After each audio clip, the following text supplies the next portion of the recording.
এবার যুবক তখন এই বৃদ্ধা এই নওজোয়ান যুবতী তার বিবাহিত স্ত্রীকে প্রশ্ন করলো, ও বিবাহিত আমার স্ত্রী, তুমি আমাকে জবাব দাও, তুমি কি তাহলে সেই মহিলা নাকি যেই মেয়ের ব্যাপারে একজন বড় বুজুর্গ মানুষ ভবিষ্যৎবাণী করেছিল? তিনি বলেছিল যে 100 পুরুষের সাথে তুমি নাকি অপকর্ম করবা এবং তোমার মৃত্যু একটা মাকড়সার হাতে তোমার মৃত্যু হয়ে যাবে। মহিলা ডাক দেয়া বলে, ও যুবক, এখন মিথ্যা কথা বলার কোনো সুযোগ নাই।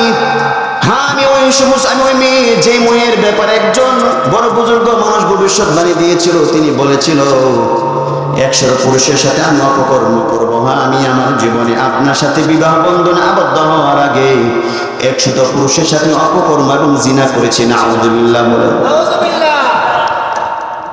তাহলে তোমার ব্যাপারে যে এই বড় বুজুর্গ বলেছিল তুমি 100 পুরুষের সাথে অপকর্ম করবে, তাহলে এটা তো সত্যি হয়ে গেল।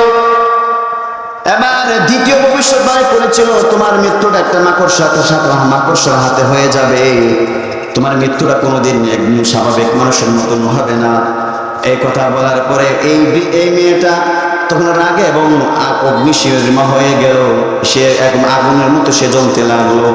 সে বলল, তাহলে কি একটা মাকড়সার কারণে কি আমার মৃত্যু হবে নাকি? বলা হয় বুজুর্গের একটা ভবিষ্যৎবাণী যেহেতু সত্য হয়েছে, এমন একটা ভবিষ্যৎবাণী সত্য হবে, এর মধ্যে কোনো সন্দেহ নাই। তোমার মৃত্যু হবে একটা মাকড়সার হাতে, তুমি যেখানে থাকো না কেন একটা মাকড়সার হাতে তোমার মৃত্যু হয়ে যাবে।